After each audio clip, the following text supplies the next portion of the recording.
Welcome back, guys. Yesterday we took the GTX outside, got her all blasted up, blew a few holes and little holes in a few places. As you can see, we're welding some things back together. The shock mount bar in the rear, we are welding solid to the frame. That was a pretty common issue with these cars, was those were not welded on there the greatest and they would come off sometimes. So we did that, just welding a few holes shut here, you know, little rust pit holes and around a couple welds around the back here.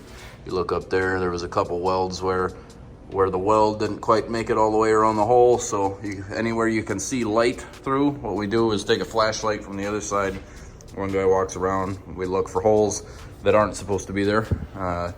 So we're moving right along on this. Hopefully we will get all these holes filled and ground down and re-blast a few little areas and get this thing into epoxy today.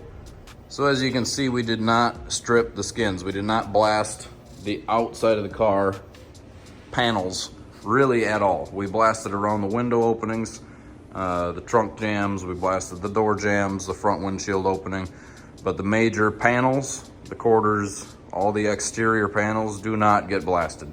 I've worked with a few different blasters in the past, and they all say that they won't warp the stuff.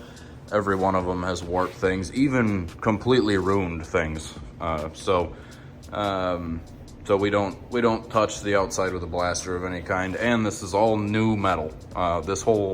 Almost this entire car, the exterior of it is new metal. So this is just E-coat from AMD, which we're gonna strip off anyway.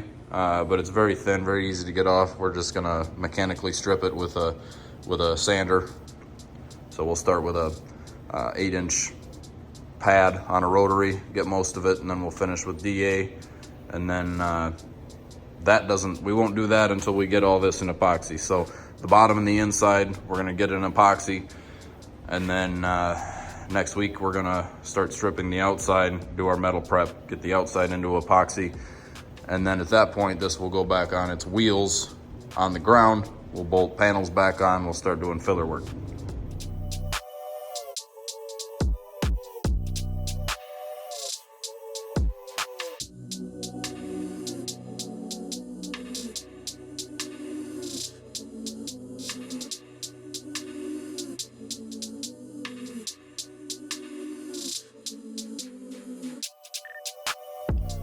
So now we've got the car sandblasted. We did have to do some welding. There was lots of little holes here and there, little kind of Swiss cheese, but maybe like one or two in a certain spot and one or two in another spot. So we took a copper spoon, welded them back shut, ground them down. It's gonna be good enough for this car. This isn't gonna be a show car. We're just gonna do bed liner on the bottom. So all the little welds and that, we're gonna do very minimal body work on the bottom, do bed liner. The subframe connectors are all in there. Car's been blasted inside and out, not the panels, not the outer skins. We're gonna come in and strip those. The day after tomorrow, we're gonna start stripping the outer skins and then do the metal prep on the outer skins and epoxy those separately. So today we're doing the bottom and the inside of the car. Everything's been blasted and prepped. We're all ready to go. So as you can see, I didn't scuff any of this because it doesn't matter. We're gonna epoxy this in here and there's gonna be overspray. We're gonna strip this all back off anyway. Waste of time to try to scuff that to make the epoxy stick to that E-coat because it's all coming off.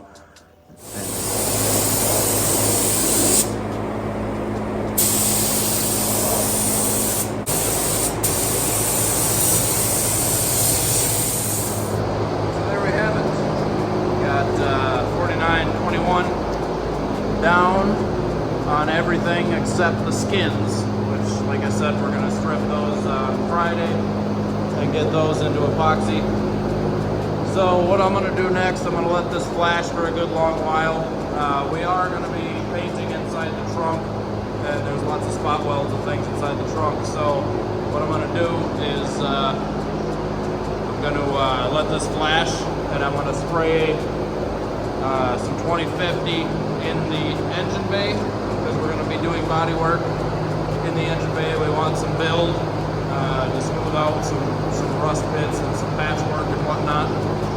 So 2050 in the engine bay, 2050 in the trunk, because we just want a little build, something to sand on. We're not necessarily going to do any body work, very minimal anyway, but we want to have something with some thickness that we can sand. The 4921 isn't really a sandable epoxy. It's more of an epoxy sealer, not really meant to be sanded. So it sands bad, it gums up a lot. So we're going to put 2050 over top of this so that we have something that sands good, and we can start doing filler work over that 2050.